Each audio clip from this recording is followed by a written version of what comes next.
नमस्कार, मी स्वाती. माझ्या व्हिडिओमध्ये तुमच्या सगळ्यांचं अगदी मनभरून स्वागत.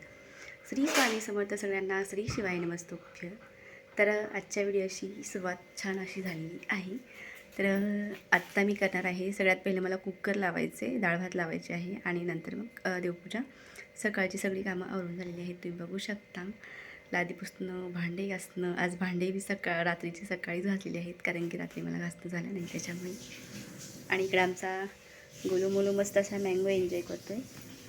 मँगो ह्याला खूप जास्त आवडतो. काय रे बाळा, काय सांग की, सांग की. आता आम्हाला हसू येते.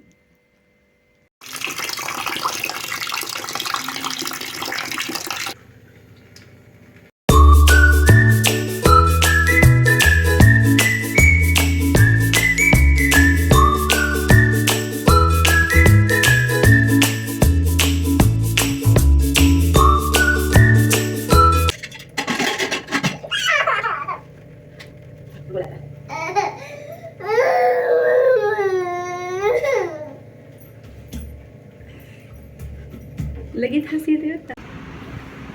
इकडे बघा श्री. तर सगळ्यात पहिलं थोडंसं विभूती लेवायची आणि नंतर मग जय श्री कृष्ण देवताय नमः, जय श्री गणेशाय नमः.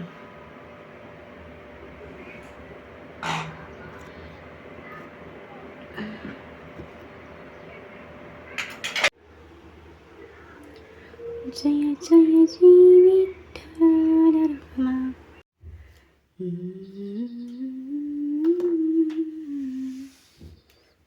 मग आता मला करायची होती जपमाळ आणि जप करायचा होता, तर मी तो केलेला आहे. आणि नंतर मग स्वामी सारामृताचं पठण करायचं होतं, ते पण मी करून झालेलं आहे. नंतर मला वरण फोडणी टाकायचं होतं. तर इथे एक गोष्ट अशी झाली की स्टार्टिंगला जो व्हिडिओ आहे तो माझ्याकडून करायचा राहूनच गेलेला. तर पातेल्यामध्ये मी 3 चमचे तेल घेतलं, त्याच्यामध्ये मोहरी टाकली. मोहरी छान तडतडून झाल्यानंतर त्याच्यामध्ये लसूण आणि कांदा टाकलेला आहे, तो पण व्यवस्थित असा तांबूस रंग आला की नंतर मग त्याच्यामध्ये मी टोमॅटो ॲड केलेला आहे. आणि टोमॅटो टाकल्यानंतर त्याच्यामध्ये 2 चमचे मी मीठ ॲड केलेलं आहे चवीनुसार. टोमॅटो व्यवस्थित असा मॅश झाल्यानंतर त्याच्यामध्ये मी हळद, हिरवी मिरचीचं वाटण, लाल मिरची पावडर, थोडासा घरामधला घाटी मसाला आणि थोडंसं अंबारी पावडर हे सगळं टाकलेलं आहे. आणि हे तेलामध्ये व्यवस्थित असं फ्राय झाल्यानंतर त्याच्यामध्ये जी डाळ होती ती डाळ टाकली. आणि तुम्ही जर वरण अशा पद्धतीचं केलं तर खरंच भारी होतं आणि चविष्ट होतं बरं का. तुम्ही एकदा नक्कीच ट्राय करून बघा. आणि एकच उकळी आल्यानंतर आपल्याला गॅस जो आहे तो बंद करायचा आहे. जास्त उकळलं तर त्याच्यामधलं जे म्हणजे त्याला टेस्ट वेगळीच येते. एका उकळीमध्ये ते सेट होऊन जातं माझ्या तर मते. वरण झाल्यानंतर मग लगेचच चपाती बनवून घेतली. स्वयंपाक झाल्यानंतर किचनवर आवरल्यानंतर मग लगेच मी जेवायला घेतलेलं आहे. तर जेवणामध्ये स्पेशल वरण, शेंगदाण्याची चटणी आणि कांदा भात होता. जेवण झाल्यानंतर मग थोडंसं आराम केलं. आणि मग हे जे काम जे आहे ते मी 4 वाजल्यापासून करायला चालू केलं होतं. तर मुलं घरामध्ये असल्यामुळे खेळणं, त्यांचा राडा असतो, काहीतरी गोंधळ कुठं करून ठेवलेला असतो, हे सगळं चालायचंच. ह्याच्याशिवाय घराला शोभाच नाही, हे अगदी खरंच आहे बरं का. तर मुलांचं सगळं खेळणं वगैरे आवरल्यानंतर मग मी बेडरूम झाडून घेतलेली आहे. बेडरूम म्हणायचं सोडून सगळंच मी झाडून घेतलेलं आहे.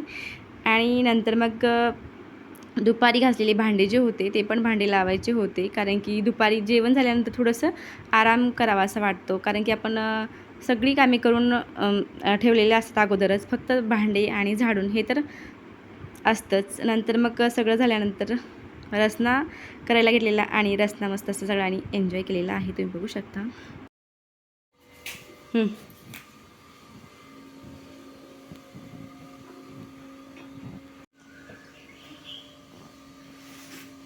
दिवास बघ इकडं दिदी.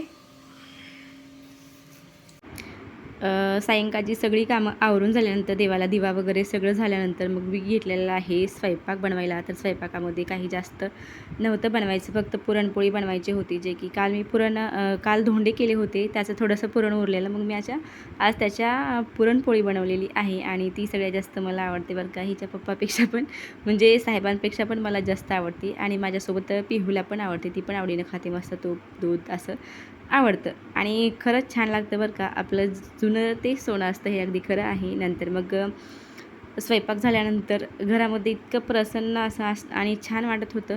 दिवस मावळता आणि सकाळी मी म्हणजे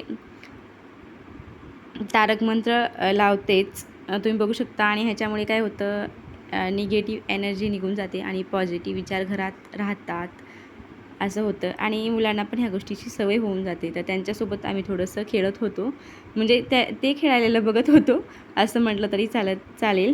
आणि इथं पिहू, श्री दोघंजण मस्त असं बॉल खेळत होते आणि त्यांचं असं म्हणणं होतं की आम्ही पण त्यांच्यासोबत खेळावे.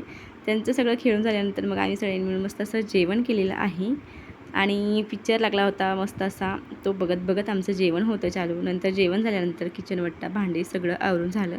फक्त बेसिनमध्ये पाणी ओतायचं बाकी होतं, जे की मी उकळलेलं पाणी रोज रात्री बेसिनमध्ये ओतते, जेणेकरून दिवसभराचा जो चिकटपणा आहे तो निघून जातो आणि विशेष म्हणजे झुरळं पण घरामध्ये येत नाहीत.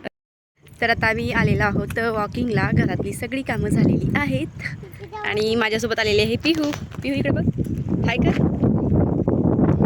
तिचं क्लच लावायचं काम चालू आहे. दाखवा इकडं दीदी. हां, असं